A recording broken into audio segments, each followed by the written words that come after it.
ঠিক আছে, এটার জন্য আমরা এখনো ওয়েট করতে পারি। এটা কেন হলো?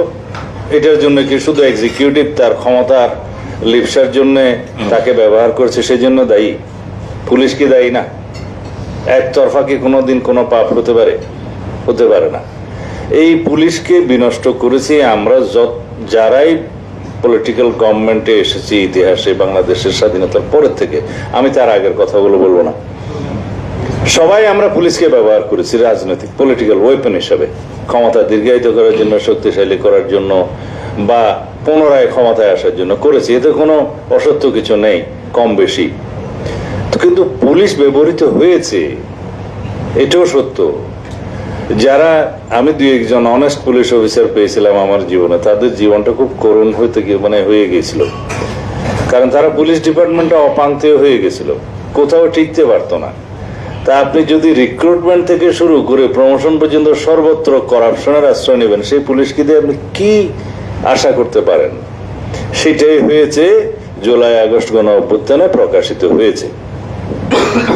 এখন আসেন, আপনি তো বললেন পুলিশ রিফর্ম রিপোর্টগুলো নিয়ে কথা বলতে। এইবারও একটা রিফর্ম কমিশন গঠিত হয়েছে, যেগুলো নিয়ে আমরা কথা বলেছি। 6টা মেজর কমিশনের মধ্যে পুলিশ রিফরমেশন কমিশন একটা ছিল, কিন্তু আমরা 5টা রিফরমেশন রিপোর্টের উপরে, কমিশন রিপোর্টের উপরে আলোচনা করেছি। 6 নম্বরটা হচ্ছে পুলিশ, এটা নিয়ে আলোচনা হয়নি।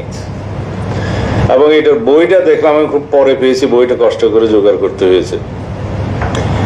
স্প্রেডশিট যেগুলো দিয়েছিল ওখানে পুলিশ রিফরমেশনের অন্তর্ভুক্তি ছিল না। যখন আমরা ঐক্যমত্য কমিশনে আলোচনা করলাম পুলিশ রিফর্ম রিপোর্টের উপরে, বললো যে একটা স্বাধীন পুলিশ কমিশন গঠন করা হোক, আপনারা কি বলেন? সবাই 1 to 1 বললো যে ঠিক আছে, আমরা সবাই এগ্রিড। আমরাও এগ্রিড হলাম। এটা হবে প্রস্তাবিত একটা আইনের ভিত্তিতে, এবং আইনের যে কমিটি গঠন, তাদের পাওয়ার ফাংশন যেগুলো ডিটেল করা হয়েছে সেটা ওখানে ছিল। ওখানে কিছু মাইনর পরামর্শ ছাড়া বাকিরা কেউ কিছু ওখানে পরামর্শ দেয় নাই। পরামর্শগুলো সঠিকই ছিল যে এটা আইন প্রণয়নের মধ্য দিয়ে স্বাধীন পুলিশ কমিশন গঠিত হবে। সেখানে পুলিশ বিভাগের কর্মরত বা এক্স ফরমার সবাই আবেদন করতে পারবে, তাদের বিভিন্ন অভিযোগ দিতে পারবে।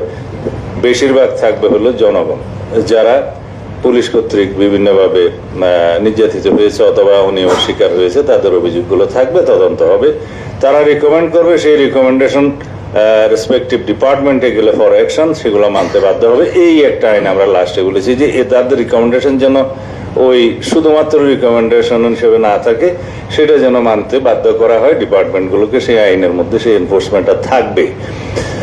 এখন তাতে করে পুলিশের মধ্যে যারা নির্যাতিত হবে বা